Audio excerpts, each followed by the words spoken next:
parti, deuxième période de la grande team. On espère que vous passez un bon moment. Merci d'être aussi nombreux à nous suivre du lundi au vendredi de 20h30 à 22h sur la 3. Canal 203, StarTime 740, la TNT numéro 3 ou encore en téléchargeant l'application RTI Mobile. Henri Jo nous a rejoint pour la suite. Bonsoir Henri Jo. Bonsoir Tia, c'était chaud tout à l'heure ici. Ah ben vous avez vu? Oui, j'aurais aimé participer à cette discussion, mais bon. Ben, je pense que... en train de me chauffer. Oui? Et là, je suis chaud. Bon, ben, je suis ravie de le savoir. Vous me racontez votre vie comme ça. Très bien. Bon, ben, on est tous ravis de savoir. Ça ne mérite pas de 14, j'espère. Non, absolument pas. Ok, merci. Vous savez que le basketball est à l'honneur ce soir dans l'émission et justement... Notre question sondage, oui, va parler donc de la finale NBA. Mené 3-1 dans la série, Miami peut-il revenir dans la partie? On va en parler un petit peu plus tard, mais vous pouvez dès à présent aller sur la page Facebook de la 3 pour nous dire ce que vous en pensez. Allez, il est temps de recevoir notre invité, oui, celui qui va venir s'installer à côté d'Yellow ici. Alors, c'est un ancien basketteur, ex-international ivoirien, vainqueur de la Coupe d'Afrique en 1981 à Mogadiscio, en Somalie. Il est aujourd'hui secrétaire général de la Fédération ivoirienne de basketball. Mesdames, mesdemoiselles, messieurs, ladies and gentlemen, monsieur Paul Yao, alias Pablo, est l'invité de la grande team ce soir. Champion d'Afrique. Ah ben attendez, Ouais. eh oui, eh oui. Il n'est pas champion d'Afrique qui veut. Qui peut? Mais qui peut. Monsieur Paul Yao, bonsoir. Bonsoir. Comment allez-vous? Très bien. Bon, on vous appelle comment? Paul Yao ou Pablo? Qu'est-ce que vous préférez? Ben, l'un dans l'autre, vous alternez quand même. Bon, on va essayer. Pablo. Pablo? Oui. Bon, alors ça vient d'où, justement, ce petit nom? Bon, c'est le petit nom que chacun de nous a pris quand il jouait. Mais il y a un deuxième, hein. Il y a Willis aussi, mais je préfère Willis? Pablo. Ouais. Donc, c'est dû au fait que quand les Américains jouaient, nous voudrions aussi avoir un petit sobriquet là. Mais moi, ça part de mon prénom Paul. Paul, Pablo. D'accord, très bien. Il y avait une photo là qui est apparue sur l'écran. Je ne sais pas si on peut la revoir. Vous êtes où exactement dedans? Elle est là, la photo. Vous êtes où exactement? Ben là, je n'étais pas sur cette campagne pour des raisons d'examen. Sinon, il y a d'autres photos où je suis. Bon, d'accord. c'est un choix. OK, très bien. Alors, qu'est-ce que vous retenez de votre carrière de basketteur? Ben, assez enrichissante parce qu'elle m'a permis de m'accomplir, de m'épanouir, de me faire des amis, de développer un caractère à plusieurs options. Parce que, quoi qu'on dise, le sport, c'est une école. Hein. Oui. L'école, un gros apprentissage de la paix, apprentissage de la tolérance, apprentissage du savoir, de la combativité. Et, bon, je m'arrête là, il y en a tellement. Oui. C'est une grande école et ça m'a beaucoup appris. Ça, c'est l'école du sport en général. Ouais. Maintenant, le basketball, qu'est-ce qu'il apporte? Oui, le basketball, d'abord, il m'a apporté cette réactivité dans la vie. Le basket, vous êtes sur un terrain, en 3 secondes, vous devez faire un choix. Ce choix de faire une passe, de faire un shoot, ou bien même de donner le ballon à l'adversaire.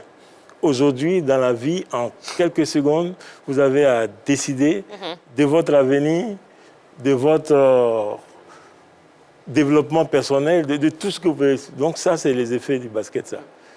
Alors, vous êtes secrétaire général de la Fédération ivoirienne de basketball.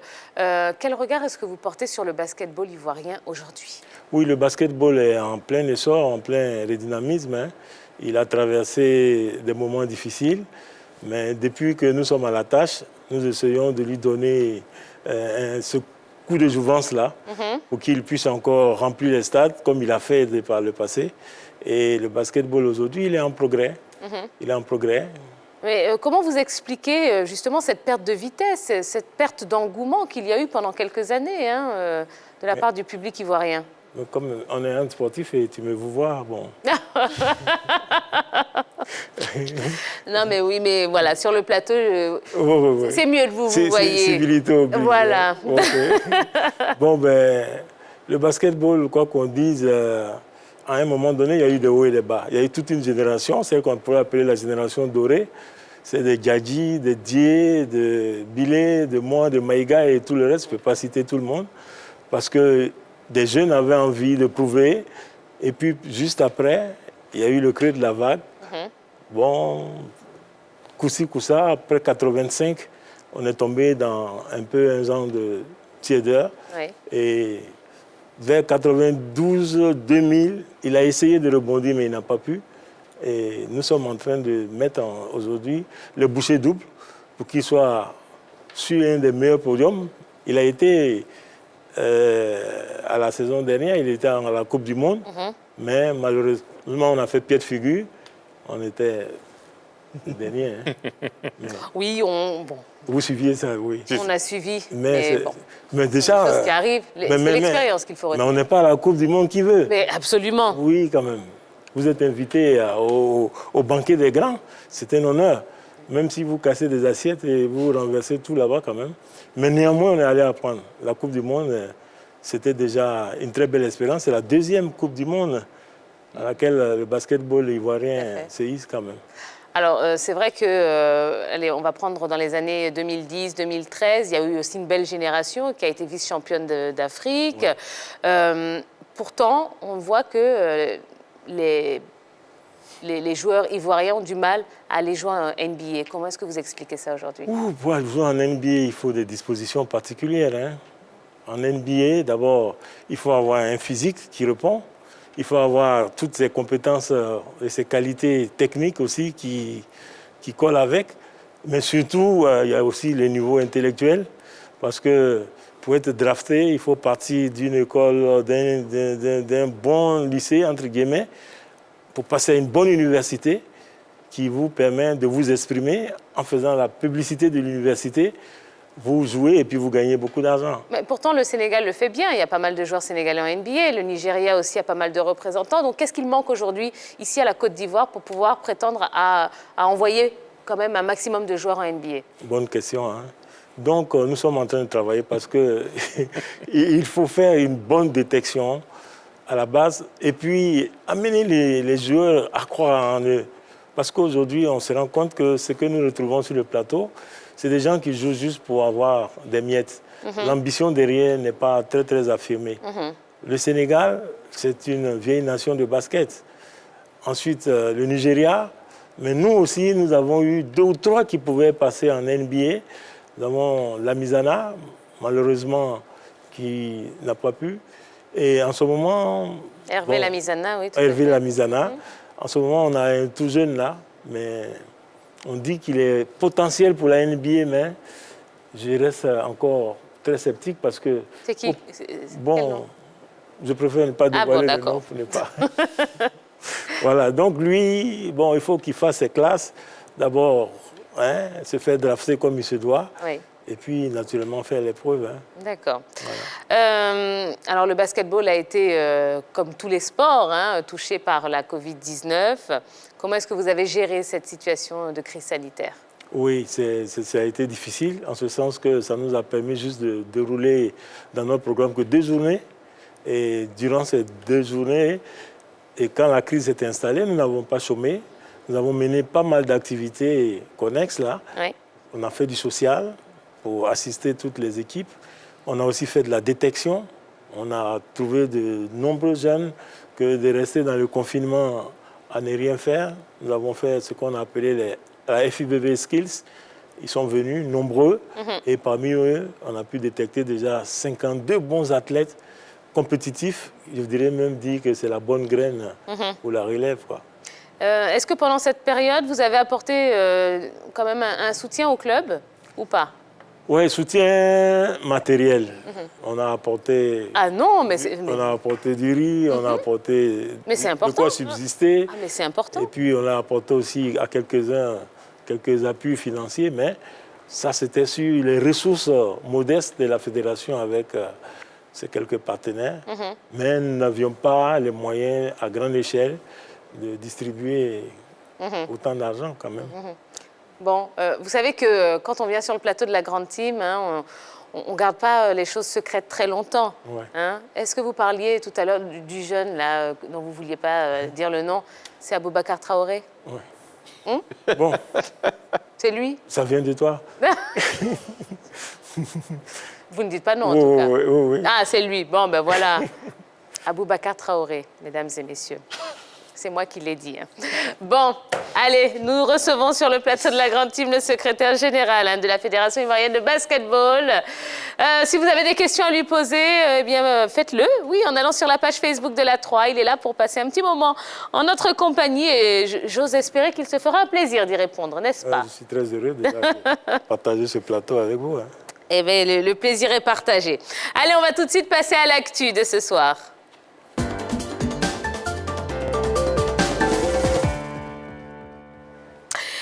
Et oui, l'actu concerne donc le basketball et la Fédération ivoirienne de basketball prépare déjà la nouvelle saison.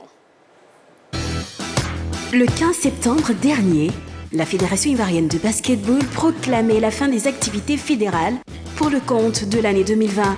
Une décision prise, la mort dans l'âme, par le comité directeur obligé de faire face aux exigences liées aux mesures drastiques éditées par le ministère des Sports pour la reprise progressive des compétitions sportives.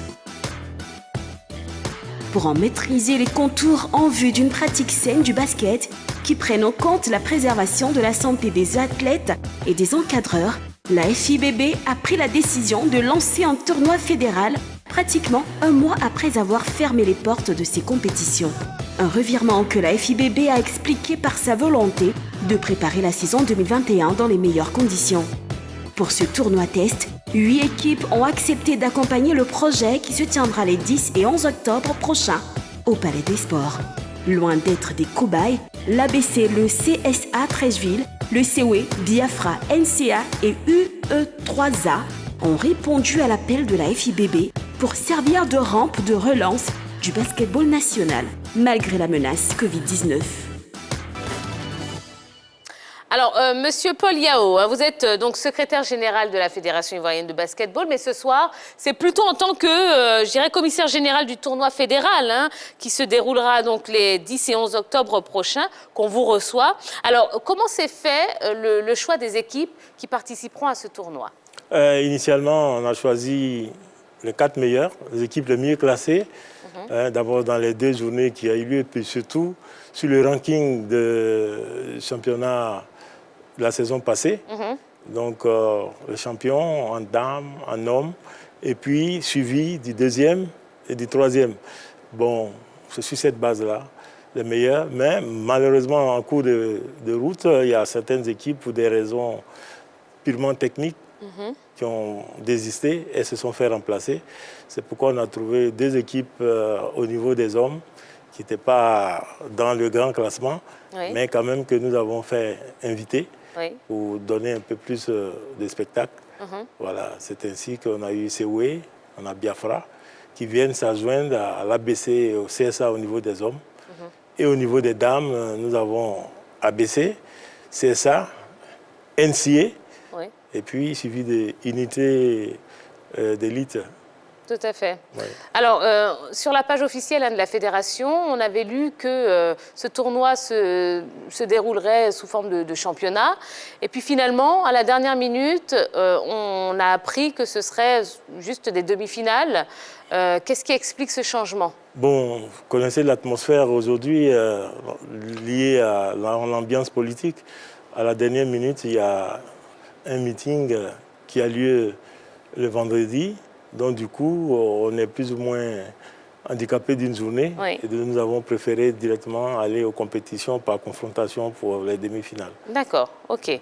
Alors aujourd'hui, vu la situation sanitaire, à quelles conditions le public peut assister au tournoi? Oui, déjà pendant la période où le Conseil national de sécurité a demandé à chacun de nous d'être celui qui freine à son niveau la propagation du virus, le ministère des Sports a sorti une note de service avec des conditions très draconiennes. Si nous devions reprendre, il devait y avoir un regroupement comme un peu aux États-Unis. Ensuite, tous les joueurs devaient faire les tests, etc. Il devait y avoir la distance. Une espèce de bulle, quoi. Voilà. Exactement. Donc, nous avons, fort de cela, décidé de respecter cela, mais pas jusqu'au regroupement. Donc, nous avons demandé à toutes les équipes, à tous les encadreurs, de faire les tests, ce qui a été fait. Et ensuite, tous les spectateurs qui viendront, ils viendront sur carte d'invitation. Ah, d'accord. Sur carte d'invitation. Ça va nous permettre, dans les différentes entrées, d'appliquer ces mesures barrières. le gel, le thermomètre à infrarouge, comme ce que vous m'avez fait faire à l'entrée de ce studio. Ensuite, naturellement, le cache-nez. Et dans les tribunes, la distanciation sociale. De telle sorte que nous puissions faire déjà un test pour lancer la saison prochaine. Mais surtout, nous envisageons abriter une compétition africaine. Bientôt, ici, il n'y a pas de secret, mais en 2021, si Dieu nous fait grâce, nous aurons une compétition africaine. Mais d'ici 2021, nous prenons les dispositions. Si le Covid n'a pas été éradiqué, il faudrait que nous restions dans les dispositions internationales en veillant sur tout ça. Voilà un peu le sens de ce tournoi test. Ça nous permet de dérouler un certain nombre de choses. Voilà un peu. D'accord. Le fait de ne laisser, enfin, en tout cas de proposer l'accès à ce tournoi que sur carte d'invitation, vous ne trouvez pas que c'est un petit peu dommage? C'est-à-dire que c'était une belle occasion aussi de réconcilier, je dirais, le basket avec ses fans, avec ses supporters. Aujourd'hui, est-ce que vous n'avez pas l'impression qu'en utilisant cette formule... C'est pas fermé. On a demandé à tous les clubs qui sont les clubs participants, ils ont un certain nombre de cartons. Tous ceux qui ne participent pas ont un certain nombre de cartons. Les centres, les clubs, tout le monde. Mais ça veut dire que, je veux dire que quelqu'un qui passe depuis, qui entend du bruit au palais, ne peut pas entrer comme ça. Il faut au préalable retirer un carton d'invitation dans son centre, dans son club. Et puis pour le spectateur lambda, il y a quelques cartes qui sont disponibles au siège de la fédération et même au palais. Mais que tous ceux qui rentrent puissent être identifiés. Voilà un peu ce qui nous a motivés. D'accord. Alors, qui dit tournoi dit forcément récompense. Qu'est-ce que vous avez prévu pour les vainqueurs? Bon, les vainqueurs auront un peu d'argent. On dit tout. Monsieur Yao, on dit tout. Ah, ton sifflet qui est positionné là. Ah, il est là, hein? Bon, en ce moment, avec la Covid, tout le monde a traversé des moments difficiles de sécheresse financière. Donc, les vainqueurs auront 100 000 plus un trophée. Les vaincus, 60 000. Mais toutes les équipes participantes auront 30 000 francs pour le transport. Bon, sans compter la dotation en eau et beaucoup d'autres choses. Voilà. On n'a pas assez, mais on fait avec. Mais c'est déjà très bien. Et le geste, en tout cas, est très honorable et vraiment à louer parce que au moins, vous continuez à faire vivre le sport malgré la situation sanitaire. Donc, le rendez-vous, c'est les 10 et 11 octobre prochains. Ça se passe où? Au Palais des Sports. Au Palais des Sports. La première journée aura lieu au Hall 1. Et puis, le dimanche à la finale, on sera au Dôme. Maintenant, faire jouer les jeunes parce qu'un peu plus de 8 mois sans faire du sport, un muscle qui ne travaille pas, il s'atrophie, il se casse, il se détruit. Et puis éviter que les jeunes s'adonnent à d'autres vices. Le sport les occupe, le sport les aide. Et donc pendant cette période difficile, on a tout fait pour maintenir à flot ce basket que nous aimons tant. Eh bien, félicitations. Henri Jo, vous avez beaucoup de questions qui vous brûlent la langue depuis tout à l'heure. Allez-y. Alors moi, je veux revenir sur la compétition organisée en faveur des jeunes, d'où vous avez recruté, vous avez détecté plutôt plus d'une cinquantaine de jeunes. À ce niveau-là, qu'est-ce que la fédération va faire? Est-ce que ça serait une sorte d'académie fédérale ou bien vous allez convoyer, ou bien vous allez diriger ces jeunes avec les différents clubs? Non, il y a l'objectif premier, l'académie fédérale, les suivre, avoir cette pépinière-là qui va pouvoir prendre la relève, mais surtout développer ce qu'on appelle l'option sport-études. Nous avons eu la chance de jouer au basket, en même temps de faire une université, faire de grandes études, mais aujourd'hui on s'est rendu compte que longtemps après nous, beaucoup de jeunes sont venus au basket, et puis après c'était la désillusion. Voilà. Donc l'Académie fédérale, je crois que, ici on dit tout, la SEC nous a donné un peu cette voie, et nous voulons suivre aussi au niveau du basket.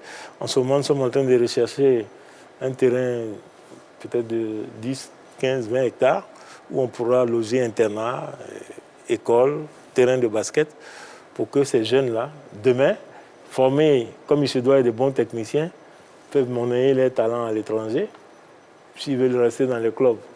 Ça. Mais nous aurons alors posé le premier pas qui est Au-delà de ces jeunes détectés lors de cette compétition, est-ce que pour un jeune qui n'a pas participé bien sûr à cette compétition et qui a envie d'intégrer ce centre, cette académie fédérale, comment il fait? Bon, d'abord, il faut passer par les centres. Par les centres, il y a un minimum, il y a un basique qui vous est donné. Et puis, je dirais, c'est un peu comme quand vous faites le préscolaire, l'école, la pépinière et tout, et vous arrivez au premier cycle. Il y a un minimum en vous, et puis on dit que vous êtes apte maintenant à passer au second cycle. L'académie ne va pas venir recruter comme ça pour recruter, mais il y a des gens à qui il y a un potentiel qui va être travaillé par des techniciens chevronnés que nous avons sous la main. Nous voudrons véritablement les saluer. Des anciens joueurs reconvertis en coach, des directeurs techniques. Et à partir de cette académie, on a cette crème-là, à partir de laquelle on peut arriver à compétir sur tous les fronts. Jean-Philippe. Monsieur Yao, j'ai eu peur de me tromper. Moi, j'aimerais tout simplement parler de, disons tout simplement aujourd'hui, de l'équipe nationale de Côte d'Ivoire de basket. Vous êtes un peu produit du basket ivoirien. À votre époque, vous avez été champion d'Afrique. Cette équipe avait une ossature, je dirais, purement locale. Aujourd'hui, l'équipe nationale de Côte d'Ivoire est jonchée de joueurs expatriés. Nous savons également que vous avez une base locale à travers les compétitions de l'OASU. Le basket est l'une des disciplines les plus pratiquées au niveau de la jeunesse estudiantine et sportive. Au-delà de cette académie qui est mise en place, quelle est la politique que la fédération compte mettre, généraliser par rapport à ces jeunes qui pratiquent le basket au niveau des différentes écoles, au niveau de l'OASU, pour leur permettre d'intégrer facilement les différentes équipes? En tout cas, bonne question. Hein.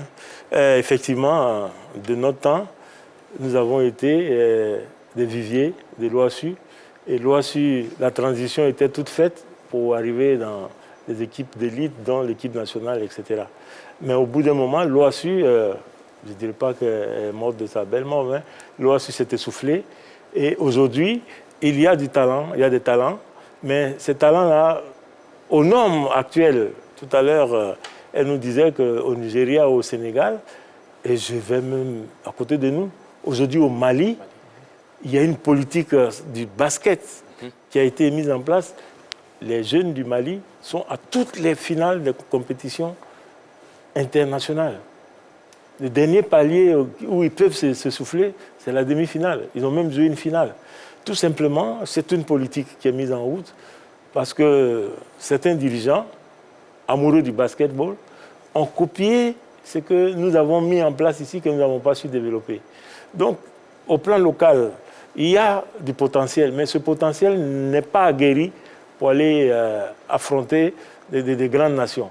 Donc, l'académie va essayer de corriger tout cela, c'est vrai, mais surtout donner au championnat national une attractivité, je dirais un bon potentiel technique, de telle sorte que demain, on peut créer une équipe nationale, je dirais à 60 ou 50% de locaux avec des expatriés. Aujourd'hui, avec la politique du président Koulibaly Mahama, la dernière campagne qui a eu lieu au Cameroun dans le cadre de la fenêtre, on a pu mettre 2 locaux. Hein, on veut même pousser à 3. Parce que, quoi qu'on dise, ceux qui sont à l'étranger, ils ont un système de travail, ils ont une base de travail, ils ont un référentiel qui permet que lorsque nous nous retrouvons dans les compétitions, dans les joutes internationales, ils ne sont pas ridicules. Voilà. On veut mettre fin à cette ère-là où on arrive et puis on va prendre 50, 60, 80 points d'écart. Non. Aujourd'hui, on rivalise avec les grands, hein, comme l'Angola et autres. Si nous devions perdre face à l'Angola, je crois que c'est peut-être sur une très mince marge. Voilà, on a un peu tout, quoi. Yellow, il y a des questions sur la page Facebook. Hein? Oui, il y a la question de Yann Alaté qui dit existe-t-il un championnat pro en Côte d'Ivoire? Si oui, il contient combien d'équipes? Bon, championnat pro, hein, en tant que tel, non. Il y a des équipes qui ont un petit... qui subventionnent des jeunes, font face à leurs besoins, payent leurs études. On ne peut pas appeler ça du professionnalisme puisqu'il n'y a aucun texte. C'est un championnat amateur. Voilà. D'accord. Mais en perspective, on veut peut-être atteindre une ligue professionnelle un peu plus tard. Alors, Jean-Philippe évoquait à l'instant l'équipe nationale, vous qui avez été dans cette équipe nationale, notamment champion d'Afrique. Aujourd'hui, quand vous regardez les deux compétitions de Coupe du Monde à laquelle, ou bien auxquelles la Côte d'Ivoire a participé, qu'est-ce qui manque à cette équipe ivoirienne pour franchir, je dirais, ce premier pas, là, la phase de groupe? Bon, c'est un autre niveau, hein. L'organisation, la préparation et puis la mise en compétition, nous, on ne maîtrise pas à tous les niveaux parce que, je vais vous donner un exemple simple. Aujourd'hui, nous fonctionnons encore avec beaucoup de lourdeur administrative. Une équipe qui doit aller dans une grande compétition, il faut que les budgets soient votés, certifiés. Et avant ça, ils s'entraînent comment? À crédit. Ils vont jouer, ils n'ont même pas de transport. On dit non, on va vous rembourser, on va vous donner. Donc ça, c'est déjà pas mal. Ensuite, lorsqu'on arrive dans des grandes compétitions, il y a tout un environnement. Il y a un environnement professionnel. Hein? On voyage avec des kinés, on voyage avec des diététiciens, on voyage avec tout le monde. De telle sorte que lorsqu'on arrive à cette compétition, on sait que les joueurs là, le minimum là, le basique, on l'a dépassé. Or, parfois, qu'est-ce que nous constatons? Nous arrivons là, c'est maintenant les équipements même, on va courir pour aller les chercher. C'est maintenant qu'un tel n'a pas pu régler son problème de billets, de correspondance, il arrive. Il y a beaucoup de choses à corriger pour que nous puissions être vraiment à un certain niveau. Et ce que vous le dites, ce n'est pas valable seulement pour la Côte d'Ivoire, c'est valable pour toutes les équipes d'Afrique. Il y a encore, la prise de conscience n'est pas encore des plus élevées au niveau du sport. Or, le sport, c'est une industrie. C'est une industrie en ce sens que tous ces jeunes-là, si demain, il n'y a pas de sport, ils deviennent quoi? Hein? Donc, il y a beaucoup de choses qu'il faut mettre au point pour huiler la machine, de telle sorte que lorsqu'on arrive au grand rendez-vous, on ne soit pas plus ou moins perdu un peu. Il y a beaucoup de choses qu'il faut régler. Une nouvelle question sur la page Facebook. Exactement, parlant de beaucoup de choses, il y a Codé Fabrice qui pose la question suivante. Quels sont les process mis en cours pour que le basket ivoirien puisse répondre aux besoins réels des athlètes ou des passionnés de cette merveilleuse discipline? Bon, en ce moment, on a le championnat, il y a des centres. Maintenant, pour que le basket atteigne un certain palier, il y va de tout le monde. Il y va de tout le monde. Que dirigeants, formateurs, nous puissions nous mettre tous au diapason, un référentiel technique, de telle sorte que les compétitions soient régulières, nous participons régulièrement à des activités internationales, à des camps de formation. En ce moment, le basket répondra à toutes les attentes. On en a parlé sur le plateau de la Grande Team, d'un partenariat que vous auriez signé avec une société pour la construction de terrains de basket, évidemment. Où est-ce que vous en êtes? Nous sommes au stade encore de la prospection pour trouver les terrains. Le partenaire, il est là. Il est là, il n'y a pas de problème. Il est à même de nous construire autant de terrains. Maintenant, c'est de trouver les espaces. Nous sommes plus ou moins en train de suivre quelques autorités qui ont des responsabilités au point de vue domanial qui peuvent nous aider. Sinon, je voudrais vous dire, sans peut-être trahir un secret, il y a longtemps que nous avons lorgné l'ancien Washington, là, qui était un espace que nous visions. Malheureusement, il nous a échappé, il est tombé dans la scarcelle de la Fédération de taekwondo. Voilà, et bon, l'un dans l'autre, nous sommes obligés de chercher ailleurs. Bon, on ne va pas arriver à la confrontation parce qu'eux, ils ont encore des katas. Ce ne serait pas une bonne idée, je pense. Allez, la dernière question, Monsieur Paul Yao. Donc, vous faites partie du nouveau bureau avec le président Mahama Koulibaly. Quels sont vos objectifs, que ce soit par rapport donc, au championnat et par rapport à l'équipe nationale, durant la durée de votre mandat? Voilà, durant la durée de notre mandat, d'abord, arriver à détecter de nombreux talents à travers des jeunes, une politique de jeunesse qui va conduire à l'Académie fédérale. Au niveau du championnat, arriver à faire en sorte que ce soit une activité régulière. Et puis l'équipe nationale, nous avons véritablement le vent en poupe. Il nous reste un seul match pour être qualifié pour aller au Rwanda, à l'Afro-Basket, parce qu'à la dernière fenêtre au Cameroun, nous avons gagné tous nos matchs. Et en février, il y aura la fenêtre ici. Il nous aura 3 matchs, il nous suffit de gagner un seul. Et puis nous irons à l'Afro-Basket. Donc de ce côté, je ne dirais pas que nous avons atteint nos objectifs, mais nous sommes plus ou moins en train de poser les jalons pour que le basketball rebondisse et que ce basketball-là, qui était juste après le football, puisse toujours demeurer. Nous avons toujours cette place. Mais nous voulons, pourquoi pas, au besoin, arriver un peu à rivaliser avec le football, que nous puissions remplir le palais des sports, que nous puissions faire rêver les jeunes, et voilà un peu. Voilà. Eh bien, très bien, merci beaucoup, Monsieur Paul Yao. On rappelle le rendez-vous, eh bien oui, le tournoi fédéral donc au Palais des Sports, ce sera le 10 et le 11 octobre prochain, sur invitation. Bon, ben, vous nous avez emmené nos invitations, j'espère. Ah, ben très bien. Eh bien, écoutez, on se fera un plaisir, en tout cas, d'y assister. Merci beaucoup. Et puis, on vous souhaite vraiment bonne continuation, parce que vous faites un travail formidable. Et on est heureux de voir quand même que le basket est en train de renaître de ses cendres. Et ça fait vraiment, vraiment plaisir. Voilà. Et bien, vous revenez quand vous voulez, Monsieur Paul Yao. Tout à fait. Merci. Et puis... ben, ne bougez pas. Juste le temps de lancer la pub et d'utiliser mon petit sifflet. Et ben voilà, allez, on va marquer la deuxième pause dans ce numéro de la Grande Team. Balo va nous rejoindre dans un instant et on va parler de basket avec la finale. Oui, NBA, on va parler des Lakers qui sont proches du titre. Et puis, il y a cette interview exclusive du sélectionneur Patrice Baumel qui nous dit un petit peu comment ça se passe du côté de la Belgique. Alors, attendez, bon, vous savez quoi ? Il y a des téléspectateurs apparemment qui veulent absolument avoir votre pronostic sur la finale NBA, Monsieur Yao. Lakers, Miami. Lakers. Lakers pour vous? Bon, ils sont bien partis en tout cas. Ouais, quand même. Eh bien, très bien. Allez, à tout de suite, on revient juste après la publicité.